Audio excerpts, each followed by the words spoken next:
Those funds were paid. They were fully paid. But my complaint has always been, and I'd withhold again, and I'll continue to withhold until such time as Europe and other nations contribute to Ukraine. What I want, and I insist on it, is that Europe has to put up money for Ukraine also. I think it's unfair that we put up the money. Then people called me, they said, oh, let it go, and I let it go. Wow. That's impressive. Like completely reworking the story about why the $400 million approved by Congress didn't go to Ukraine. First it was about corruption in Ukraine. Now it's about the fact that other European countries should put up the money for Ukraine's military. It's really unfortunate that we're in the middle of the school day. Had we not been, I would have had my 13-year-old son do a phoner. I said it earlier. We had a long discussion 2 days ago. You know what the truth doesn't ever do? Evolve. Evolve. That was President Trump this morning addressing the controversy about Ukraine. Right now, the president, as we mentioned, is attending a lunch at the United Nations. And in light of those reports that military aid was withheld from an ally on the front lines with Russia, some are questioning whether or not the president's actions are making the world actually less secure. 7 freshman Democrats penned an op-ed in the Washington Post this morning calling for an impeachment process, specifically citing all of these 7 have backgrounds in the military or defense or intelligence agencies. Congresswoman Elissa Slotkin, one of the authors of the piece, spoke about Ukraine's geopolitical position this morning. There is certainly, candidate Trump calling for these things, calling it openly for Russia to help, but there's President Trump, after all we've been through, doing that again and withholding military assistance. And by the way, I mean, people don't remember it, but there is a hot war going on in eastern Ukraine. So you start holding back security assistance, that's a real lever to use with people. Joining us now is former U.S. Ambassador to Russia, Michael McFaul. Ambassador, good to see you again. Let's just get down to this part of the story, right? We've heard the part where the president didn't give the right excuse to Congress and may have had Mick Mulvaney involved, and Rudy Giuliani is going there. But there's actually something important about this, and that is Ukraine is not a NATO country, and Russia some years ago decided that it wanted a piece of Ukraine, and we are helping Ukraine because it is on the front lines of what this Congresswoman just said is a hot war. That's right. Those are facts. That's what's going on in Ukraine. Crimea is still occupied by Russia. There's still a hot war in eastern Ukraine. Thousands of people have died there. And the irony for me personally is for years now, I have been crediting President Trump and his administration for providing lethal assistance to Ukraine when my administration, the Obama administration that I worked in, decided not to. And so now, all of a sudden, he's saying, hey, wait a minute, we don't want to be doing this. And by the way, it's just factually inaccurate for him to say the Europeans are not providing assistance to Ukraine. They provide billions of more dollars to Ukraine than we do. So where did he get that excuse from? Where did that come from? Because yesterday it was about corruption, which is, again, not a topic this president has been sort of the front, at the lead in terms of dealing with corruption around the world. But yesterday it was about I was holding the money back because of corruption. Now it's about the Europeans. These do seem to, they feel a little bit like invented excuses. I agree. I don't understand what's going on. The argument about corruption yesterday, he obviously wants to walk away. And let's just be clear, even with that, he was selectively worried about corruption. When the Ukrainians exposed corruption on Mr. Manafort, elected officials in the Ukrainian parliament, somehow we didn't like the exposure of that corruption.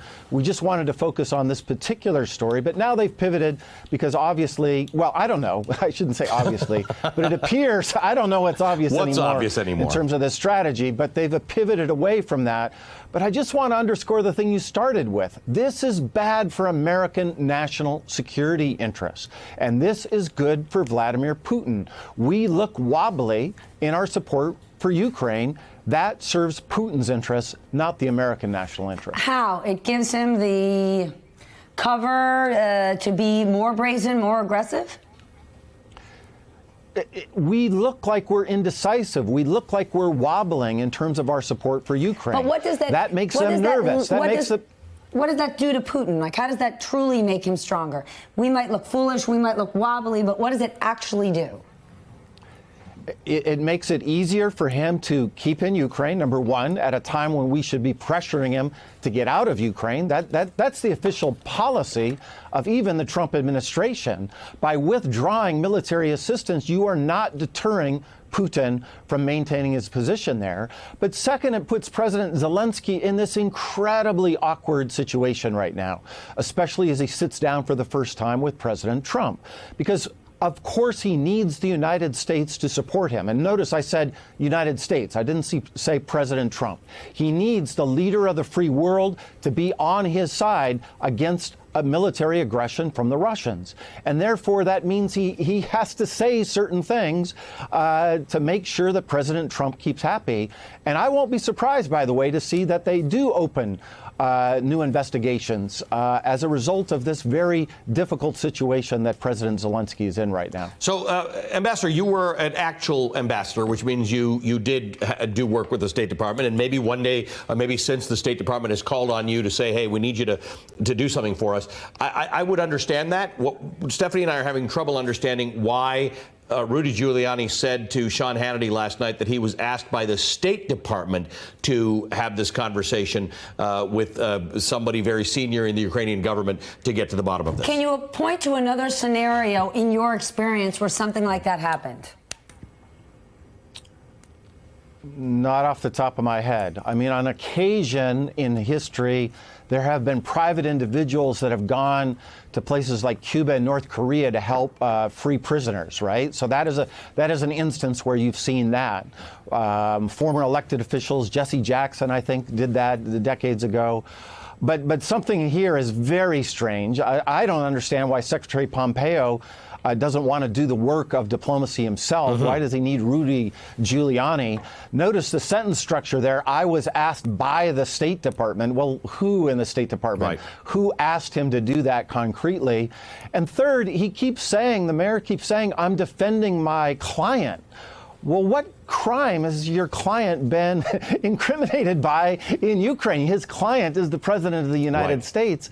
I don't even understand what authority, under what legal reason he would get involved in this. And just generally, I would say, I've talked to many Ukrainians over the last few days, and they're just asking, please, keep us out of your domestic politics. Let us get on with advancing our sovereignty. We have a new government. We have a new parliament. This is a real moment of opportunity for breakthrough for Ukraine. We should be engaging with that and not dragging them into our swamp.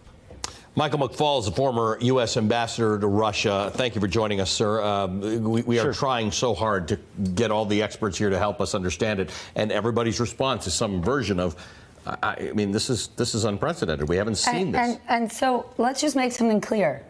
There are a whole lot of questions. We're not in a position where we are accusing anyone of any sort of wrongdoing.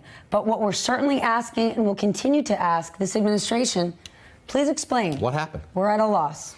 Hey, MSNBC fans, thanks for checking out our YouTube channel. Subscribe by clicking on that button down there and click on any of the videos here to watch the latest interviews and highlights. You can get more MSNBC for free every day with our newsletters. Just visit msnbc.com/newsletters to sign up now.